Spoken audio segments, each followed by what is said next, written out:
लीजिए सुनिए जयशंकर प्रसाद की लिखी कहानी चित्तौड़ उद्धार। वाचन समीर गोस्वामी का है।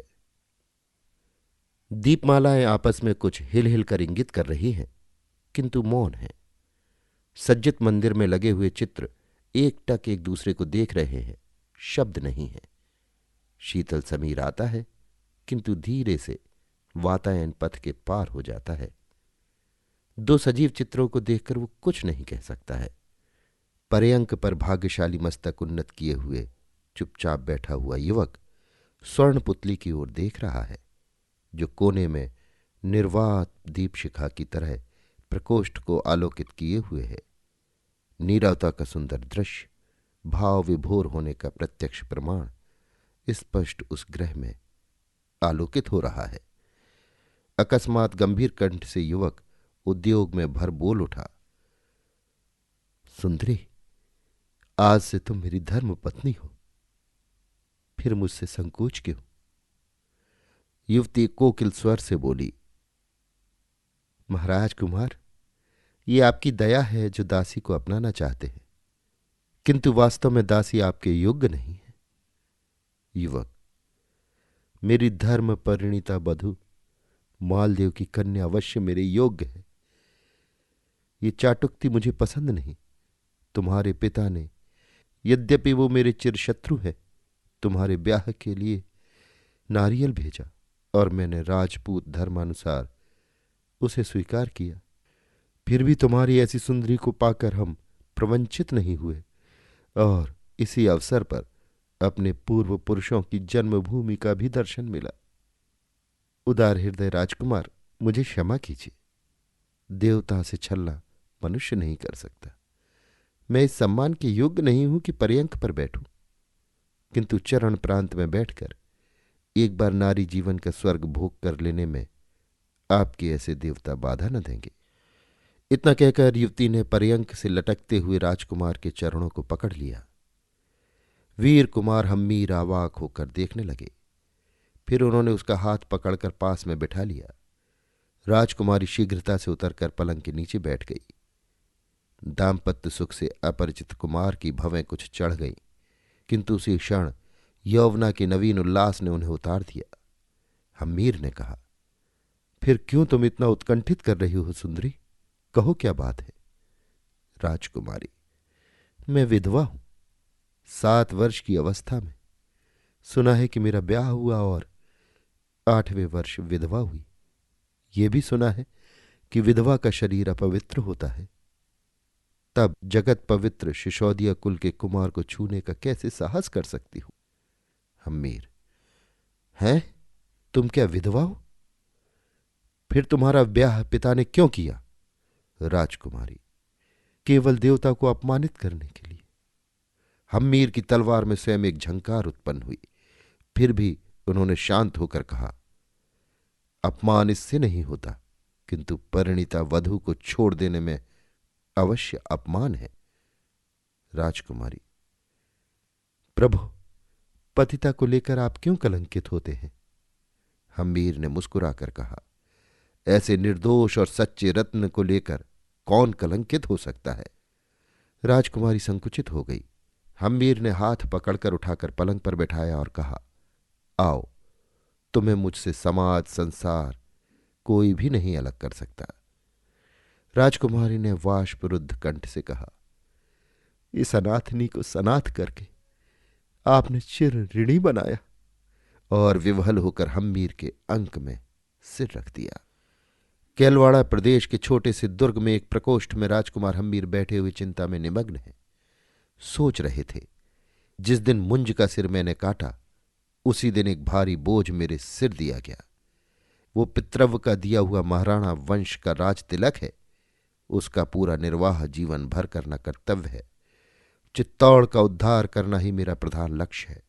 पर देखो, ईश्वर कैसे इसे पूरा करता है। इस छोटी सी सेना से यथोचित धन का अभाव रहते वो क्यों कर हो सकता है? रानी मुझे चिंताग्रस्त देखकर यही समझती है कि विवाह ही मेरे चिंतित होने का कारण है। मैं उसकी ओर देखकर मालदेव पर कोई अत्याचार करने पर संकुचित होता हूं।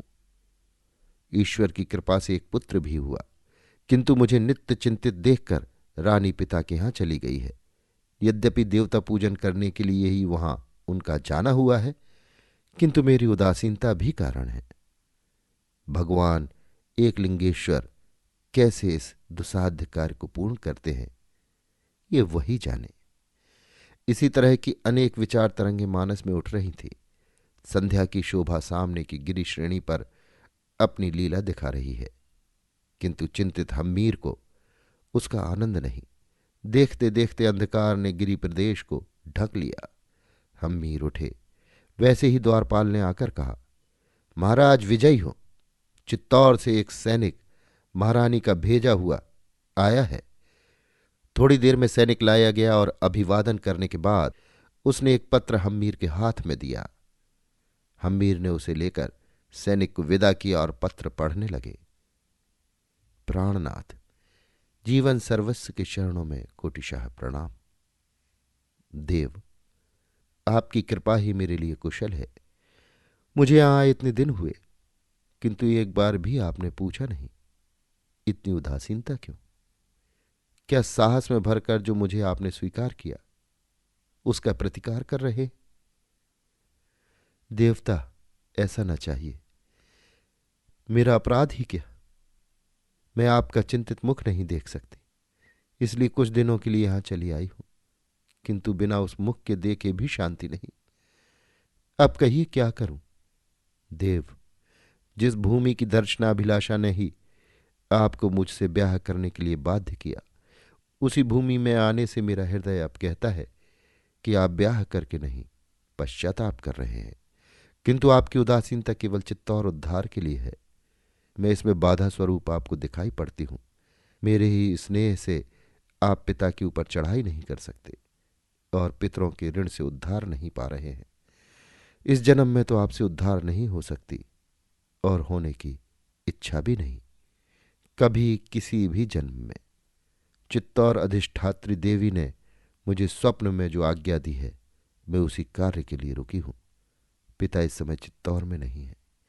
इससे ये न समझिए कि मैं आपको कायर समझती हूं, किंतु इसलिए कि युद्ध में उनके न रहने से उनकी कोई शारीरिक क्षति नहीं होगी।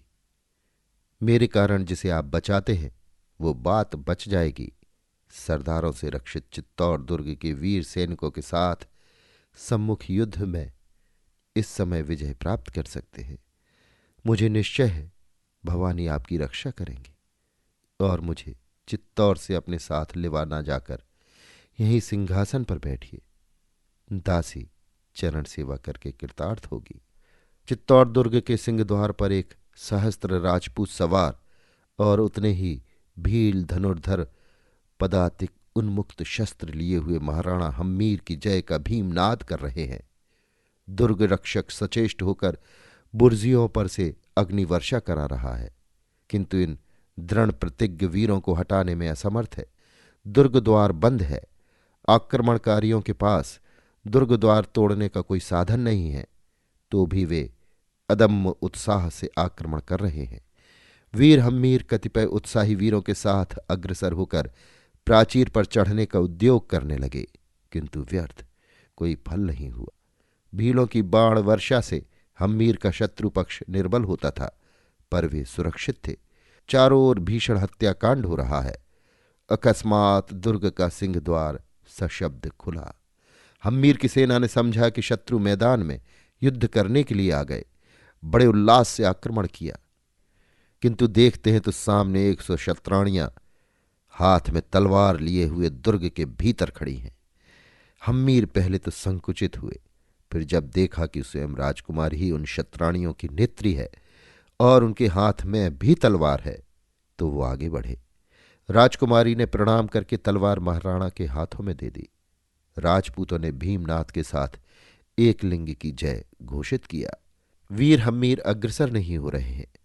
दुर्ग से रक्षक ससैन्य उसी स्थान पर आ गया, किंतु वहां का दृश्य देखकर वो भी अवाक हो गया। हम्मीर ने कहा, सेनापति, मैं इस तरह दुर्ग अधिकार पा तुम्हें बंदी नहीं करना चाहता।